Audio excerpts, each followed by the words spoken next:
Welcome to our presentation, our lecture on map scale and projection. Have you ever seen a map the size of America or the size of the world? No? Well, then how are maps accurate if they're not the same size as the area they're representing? That's where map scales come into play. A map scale presents the map's features in relation to the actual size on the Earth. There are three most common forms of map scale to know about.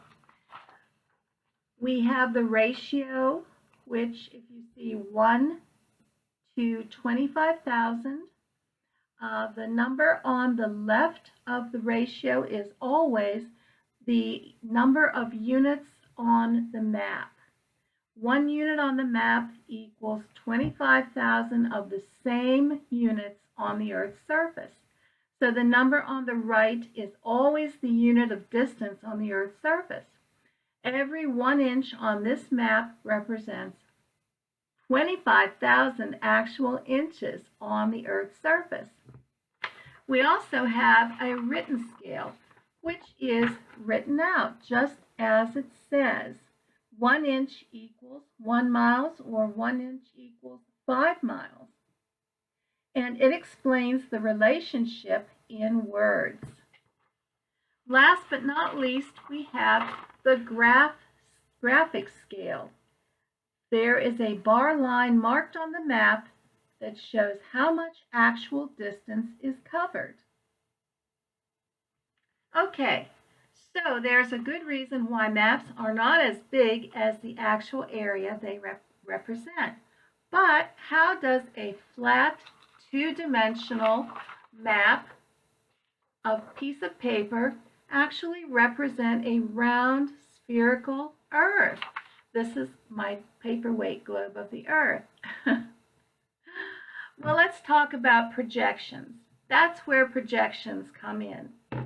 Every map distorts the reality of the Earth. So what we have is a cartographer has a choice. What does he want to what information does he want to pull forth and have you really look at? That is how he determines the projection of the map he's going to draw. The two main ones we have are Robinson projection and Mercator projection. This is the Robinson projection, and the projection depends on the shape of an area can be distorted, or the distance between two areas is not correct, it's inaccurate, or sometimes also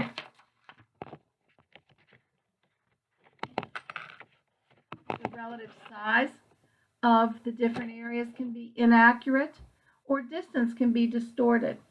But in the Robinson projection, we focus on the oceans. You see all the white area is the oceans, but the land masses are inaccurately portrayed. They are not, they're too small.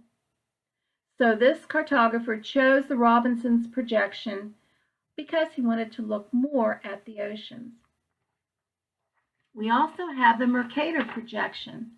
Now this map is accurate in shape and in direction, but the size of the poles are distorted. You see the South Pole is ginormous, and it's really not that big in relation to the rest of the Earth.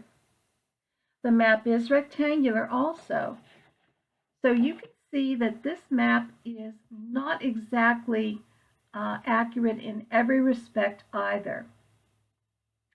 Now, we also want to talk a few minutes about the geographic grid.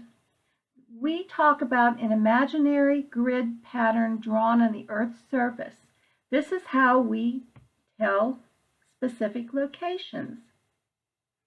The parallel arcs that go in circles around the Earth, around the lap of the Earth, are indicated by latitude. They start at the equator at 0 degrees latitude, and they go up north 15-degree increments and south in 15-degree increments the whole way to the North and South Pole. So we think of latitude as lat, L-A-T, equals lap, L-A-P, equals horizontal. Your lap is horizontal. When your kitty cat jumps up for a pat, it's going to lay on a flat lap.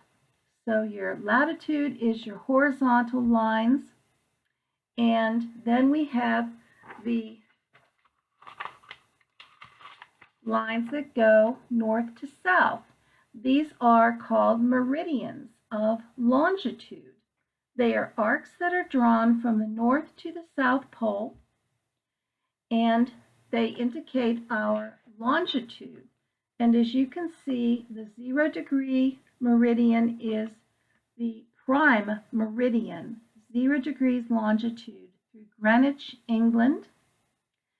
And longitude is measured to 180 degrees, the international date line. And so we see it is measured every 10 degrees east or west of the prime meridian till we get around to the international date line on the other side of the world.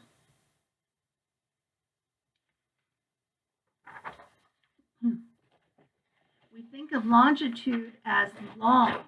If something is long, your hair is long, the lines of the meridians are long. So we can think of longitude, long, latitude, lap, flat, okay?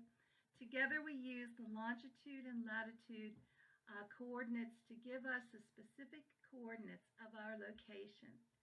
Thank you for paying attention, and see you next time. Have a great week.